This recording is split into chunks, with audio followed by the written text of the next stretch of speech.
जय मसीह की। बाइबल की कहानियों के नए एपिसोड में आपका स्वागत है। जैसा कि हमने पिछले एपिसोड में देख लिया था कि इसहाक अपने पुत्र याकूब को आशीर्वाद देता है और तू किसी कनानी लड़की से विवाह ना कर लेना, इस बात की सलाह दे करके उसको अपने मामा लाबान के यहाँ पर जाने के लिए विदा कर देता है।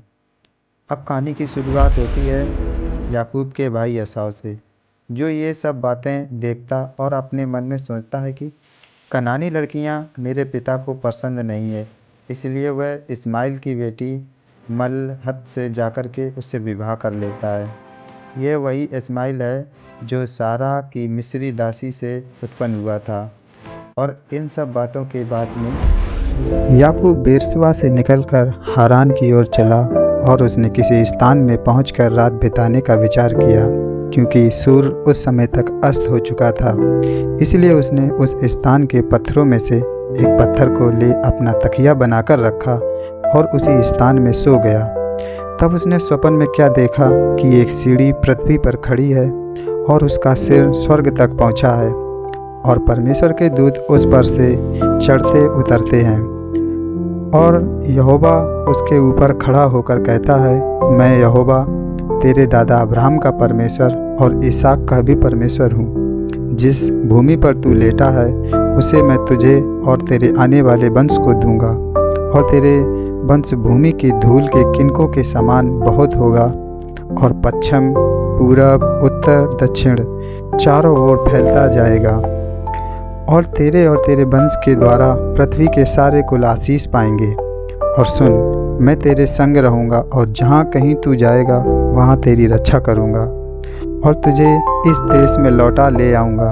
मैं अपने कहे हुए को जब तक पूरा ना कर दूँ तब तक तुझे ना छोड़ूँगा। तब याकूब जाग उठा और कहने लगा, निश्चय इस स्थान में यहोवा है और मैं इस बात को नहीं जानता था।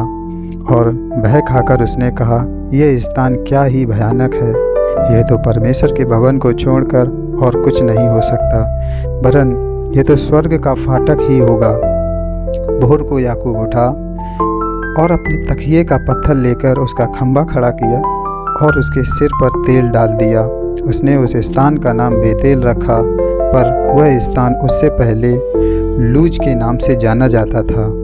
तब याकूब ने यह मन्नत मानी, यदि परमेश्वर मेरे संग रहकर इस यात्रा में मेरी रक्षा करे और मुझे खाने के लिए रोटी और पहनने के लिए कपड़े दे और मैं अपने पिता के घर में कुशल से वापस पहुंच सकूं, तो यहोवा मेरा परमेश्वर ठहरेगा और यह पत्थर जिसका मैंने खंभा खड़ा किया था परमेश्वर का भवन ठहरेगा, और जो कुछ तू मुझे दे उसका 10वां अंश मैं अवश्य ही तुझे दिया करूँगा।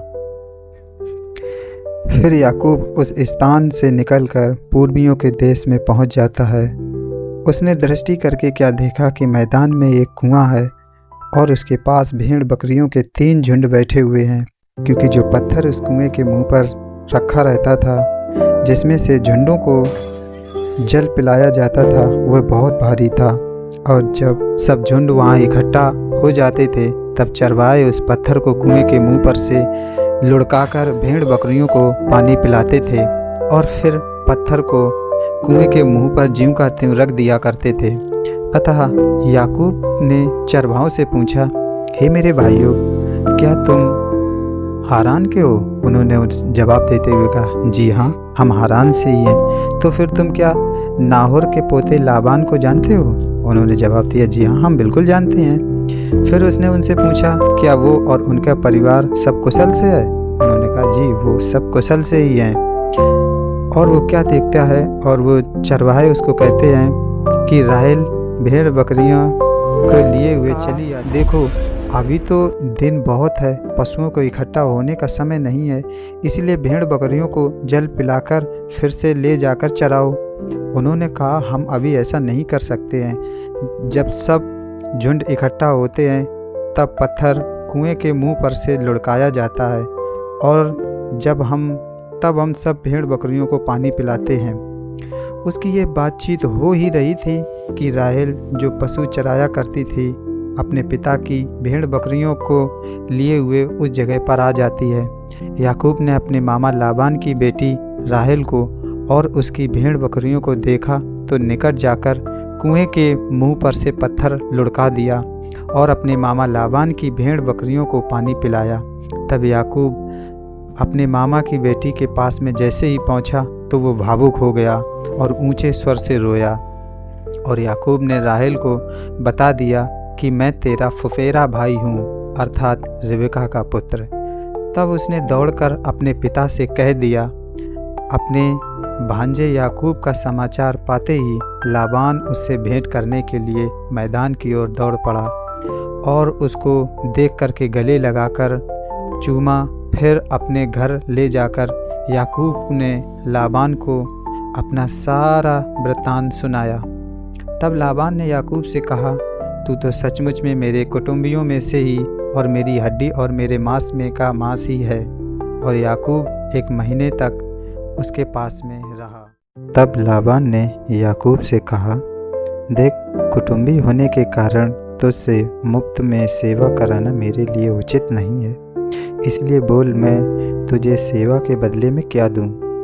यूं तो लाबान की 2 बेटियां थीं, जिसमें से बड़ी का नाम लिया और छोटी का नाम राहेल था। जिससे लिया की तो धुंधली आंखें थीं, पर वहीं राहेल खूबसूरत और सुंदर लड़की थी। इसलिए याकूब ने, जो राहेल से प्रेम करता था, कहा, अपनी बेटी राहेल का विवाह मुझसे करा देना, जिसके बदले मैं 7 वर्ष तेरे लिए सेवा करूँगा।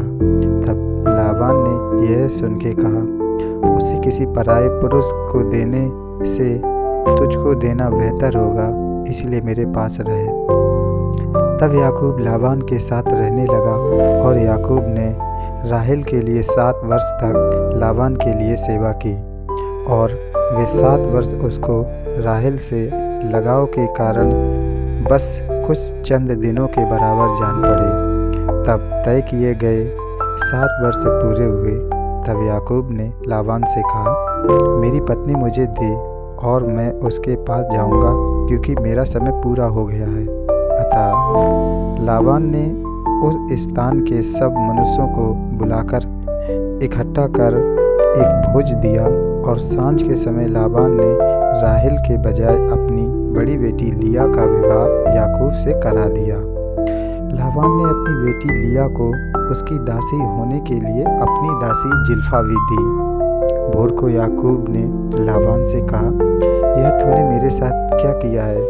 मैंने तेरे साथ रहकर जो तेरी सेवा की, तो क्या राहेल के लिए नहीं की? फिर तूने मुझसे क्यों ऐसा छल किया है? लाबान ने कहा, हमारे यहाँ ऐसी रीति नहीं है कि बड़ी बेटी से पहले छोटी का विवाह करा दिया जाए। इसलिए एक काम कर, अगले 7 साल सेवा कर, फिर दूसरी भी तुझे उस सेवा के लिए मिलेगी जो तू मेरे साथ रहकर और 7 वर्ष तक करेगा। फिर याकूब ने ऐसा ही किया और लिया के सप्ताह को पूरा किया। तब लाबान ने उसे अपनी बेटी राहेल भी ब्याह दी कि वह उसकी पत्नी हो। और लाबान ने अपनी बेटी राहेल की दासी होने के लिए अपनी दासी बिल्हा को दिया। तब याकूब राहेल के पास भी गया और उसकी प्रीति लिया से अधिक उसी पर हुई, और उसने लाबान के साथ रहकर 7 वर्ष और उसकी सेवा की। जब यहोवा ने देखा कि लिया अप्रिय हुई, तब उसने उसकी कोख खोली, पर राहेल बांझ रही। अतः लिया गर्भवती हुई और उसके एक पुत्र उत्पन्न हुआ, और उसने यह कहकर उसका नाम रूबेन रखा, यहोवा ने मेरा दुख पर दृष्टि की है, अब मेरा पति मुझसे प्रीति रखेगा। फिर वह गर्भवती हुई और उसके एक और पुत्र उत्पन्न हुआ, और उसने उसका नाम सीमोन रखा। और फिर सीमोन के बाद लेवी और फिर यहूदा। इस प्रकार उसके 4 पुत्र उत्पन्न हुए, और इन सब के लिए उसने यहोवा को धन्यवाद दिया।